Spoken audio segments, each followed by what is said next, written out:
Hello મિત્રો, દરેકનું હાર્દિક સ્વાગત છે। મિત્રો ધોરણ 9 વિષય છે કોમ્પ્યુટર, જેની અંદર પાઠ નંબર 8 ઉબુન્ટુ લિનક્સની મહત્વની ઉપયોગી સુવિધાઓ। મિત્રો સંપૂર્ણ સોલ્યુશન જોતા પહેલા ચેનલમાં નવા છો તો ફટાફટ ચેનલ સબસ્ક્રાઇબ કરી લેશો। તમને અહીં તમામ વિષયના સૌથી સોલ્યુશન સાથે મળી રહેશે। જેની અંદર મિત્રો પ્રશ્ન નંબર 18 આપેલા વિકલ્પોમાંથી યોગ્ય વિકલ્પ પસંદ કરીને લખવાનો રહેશે। તો GNOME ટર્મિનલને ચાલુ કરવા માટે ટૂંકો રસ્તો એટલે કે શોર્ટ કી કયો છે? तो ऑप्शन सी Ctrl+Alt+T। ત્યારબાદ આગળ બીજા નંબરે જોઈએ તો ગ્નોમ ટર્મિનલ દ્વારા મેમરીમાં સામાન્ય રીતે પરિણામમાંની કેટલી લાઈનો સાચવવામાં આવે છે? તો જેની અંદર મિત્રો 512।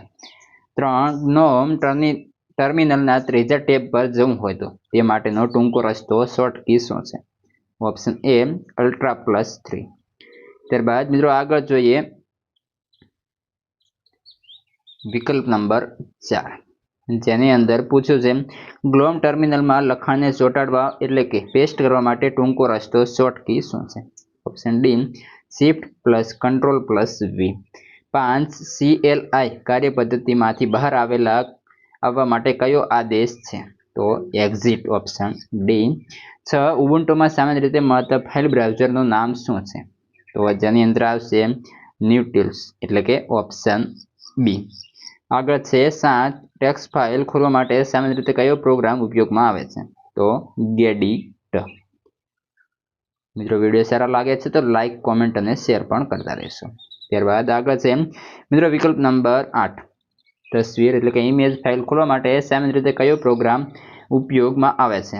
તો iPopGlone। 9 ચલચિત્ર એટલે કે વિડીયો ફાઇલ ખોલવા માટે સામાન્ય રીતે કયો પ્રોગ્રામ ઉપયોગમાં આવે છે? Option A totem movie player. 10 ન્યુટિલ્સમાં નીચેનામાંથી કયું દ્રશ્ય એટલે કે વ્યૂ ઉપલબ્ધ નથી? Option C files view. 11 ન્યુટિલ્સમાં નીચેનામાંથી કયું દ્રશ્ય એટલે કે ફાઇલ્સ આપણને ઊભી હરોળના શીર્ષક પર ક્લિક કરીને ફાઇલોને ગોઠવવાની છૂટ આપે છે? List view. 12 ન્યુટિલ્સ કયા દ્રશ્યમાં ફોલ્ડરના નામની આગળ પ્લસ કે માઇનસ ચિહ્ન દર્શાવે છે? Option D list view. ત્યારબાદ વિકલ્પ નંબર 13, જેની અંદર ઓબ્જેક્ટની નકલ એટલે કે કોપી કામચલાઉ રીતે કયા સાચવવામાં આવે છે? તો ધ ક્લિપબોર્ડની અંદર। 14 ઓબ્જેક્ટની નવી નકલ બનાવવા કઈ પ્રક્રિયા કરવી પડે છે? Option A copy and paste. 15 ઓબ્જેક્ટ્સનું સ્થાન ફેર કઈ પ્રક્રિયા દ્વારા થાય છે? Cut and paste. 16 ઉબુન્ટુમાં નીચેનામાંથી કઈ જાતનું કેલ્ક્યુલેટર ઉપલબ્ધ નથી? ઓપ્શન ડી દ્વિઅંકી એટલે કે બાઇનરી। 17 ગેડિટમાં છેલ્લી ક્રિયાની અસરને દૂર અન્ડુ કરવા ટૂંકો શોર્ટ કી કયો છે? Option C Ctrl+Z। વિકલ્પ નંબર 18 ઉબુન્ટુમાં સામાન્ય રીતે મળતા ઇમેજ વ્યુઅર પ્રોગ્રામનું નામ શું છે? Option C iGlone। 19 ઉબુન્ટુમાં સામાન્ય રીતે મળતા મ્યુઝિક પ્લેયર પ્રોગ્રામનું નામ શું છે?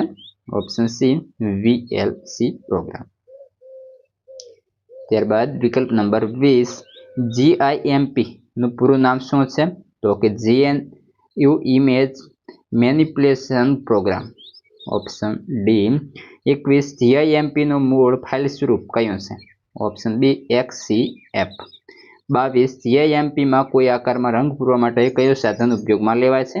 Option C bucket fill tool.